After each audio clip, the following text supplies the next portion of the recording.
Store room में गया train के and got me tetra pack of water. You don't have to pay anything. First time when you are into a new country and you get good treatment, I loved it.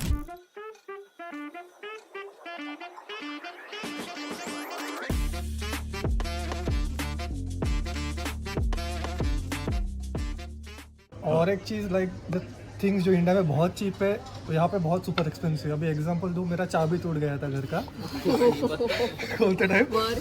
तो landlord बोला कि तू जाके बना के आ जा. तो मैं 2-3 की शॉप से में गया. दे वर कोटिंग 70-80 यूरोस फॉर की. तो एक पॉइंट में ऐसा था कि न्यू स्किल फॉर मी. मैं खुद बना रहा हूँ. इससे भी वो डेंजर है. मैंने सुना है कि अगर अपना की लॉस्ट होता है हाउस का तो फिर पूरे अपार्टमेंट का चेंज करना पड़ता है. और फिर कुछ स्टेट्स में ये भी रूल है कि you have to go do a FIR और FIR का कॉपी लेके जाके जब तक आप की लॉक स्मिथ बोलते हैं उनको ना, तो उनको जाके तो वो FIR का कॉपी नहीं दिखाएगा unless and until they won't make your copy of the key as well. And you sometimes also need a confirmation letter from the landlord कि I have sent my tenant. ऐसा. These things are good I guess, like for security reasons, but insurance भी एक है, there is one liability insurance. हाँ. India में it's too common, like train से उतरते किसी का फोन गिर गया या फॉर एग्जाम्पल धक्का मार के चश्मा, तो who will pay for that? यहाँ पे there is a liability insurance. The insurance will take care of the Right. So it's around 5 euros per month, something like that. Right. But it's a good. तुम लोग ने और कौन सा insurance ले रखा है हेल्थ इंश्योरेंस के अलावा? हेल्थ इंश्योरेंस ही है. अच्छा. टीके. Okay, what are the things you guys don't like other than this? Or let's talk about liking as well थोड़ा. पेपर वगैरह तो बहुत है. मतलब हम लोग का जब वो टीके वो सबका हो रहा था प्रोसेस, तो लिटरली OTP भी एक लेटर में आता है. वो आने के लिए 1 वीक लगता है.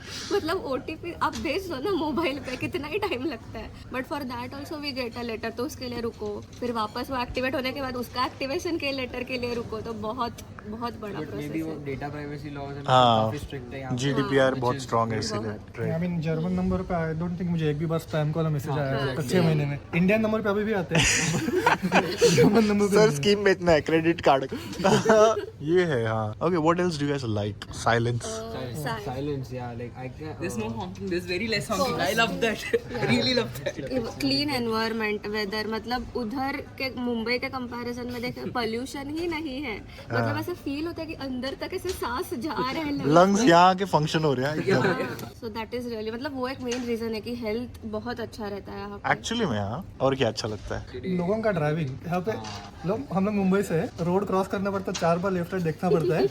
यहाँ पे तो ठीक है, फर्स्ट ऑफ ऑल क्रॉसिंग में सिग्नल्स होते हैं. अदर देन दैट अगर हम लोग क्रॉस कर रहे हैं और गाड़ी है, वो लाइक 100 मीटर पहले रुक जाते हैं. सही है. Stop for you. I feel so privileged when starting में तो समझा ही नहीं कि अरे ऐसे रुक क्यों रहे हैं. पहले लगा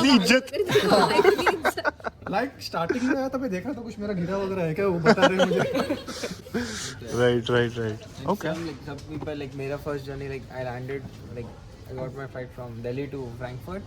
Then I took a ICE train. So I had to spend my night in Frankfurt itself. तो उसके बाद I was completely tired. No one, I had to carry my 2 big large bag. उसके बाद मैं ICE train का book किया था. ICE train के अंदर गया एंड गलती से मुझे पता नहीं था, मैं फर्स्ट क्लास में चढ़ गया. मेरे पास था सेकंड क्लास का टिकट.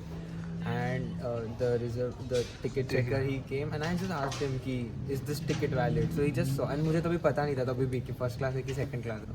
तो मैंने देखा था 1 और डॉट किया था. I think it's a first class, but and the coach was so empty and बोला एंड लाइटिंग्स वर एकदम ऐसा डिम, ऐसा रिक्लाइनिंग चेयर्स एंड एवरीथिंग. फिर मैं से पूछा उसको क्या मैं अलाउड टू सिट है, तो उसने सब देखा, ऐसा नाम किसी का था नहीं रिजर्व, क्योंकि यहाँ पे ट्रेन में if the seat is been reserve there is a name of your thing. तो फिर उसने बोला हाँ you are allowed to sit here. मैं बोला ठीक है ओके.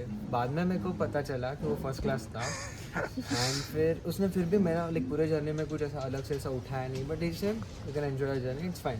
ट्रेन में भी एम्प्टी था एंड मेरे पास पानी नहीं था तभी वो टाइम पे. And you don't get water anywhere like India की, ऐसा जाके पानी बिस्लेरी दे दो. मेरे पास पानी नहीं था. तो तभी मैं गया, उसको वापस पूछा कि do you have some water like.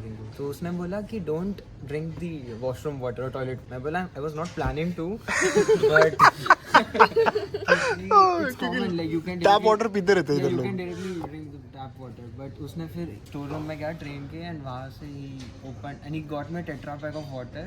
And फिर उसने मेरे को ऐसा दिया and he said it's you don't have to pay for anything. Nice. It's really good, like for first time when you are into a new country and you get like so good treatment. I love that. That's good यार. One more good thing is education system. मतलब बहुत लोगों को पता नहीं, मतलब लोग UK USA जाते हैं ट्रिपल द अमाउंट पे करके.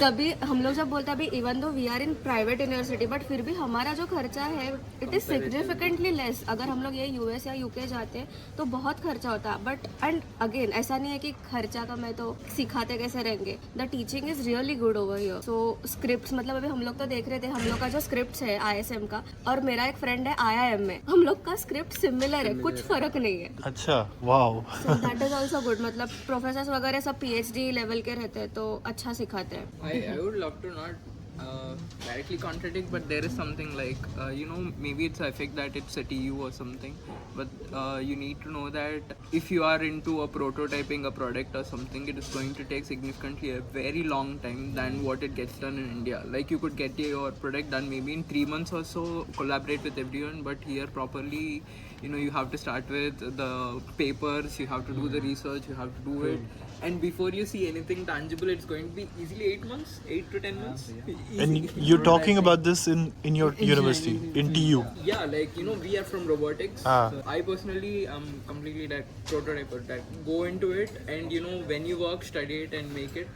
But in a TU something like that is not even evidently visible. We couldn't even see it. And there was another major difference that I saw.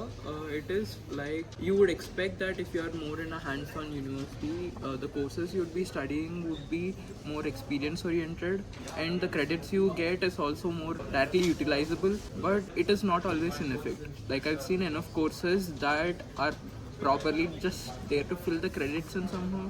Yeah, just pass or fail or just complete. You mean it's not adding much value to what you're doing? And if you assume that just by skipping a different country and going to a different college, if you are going to gain a lot more, then it's not always. I mean, if you don't make your correct college choice, like unless you want research properly, only then get into TU. TU, yeah. If you want to get job ready, go into FH or maybe some other applied sciences university.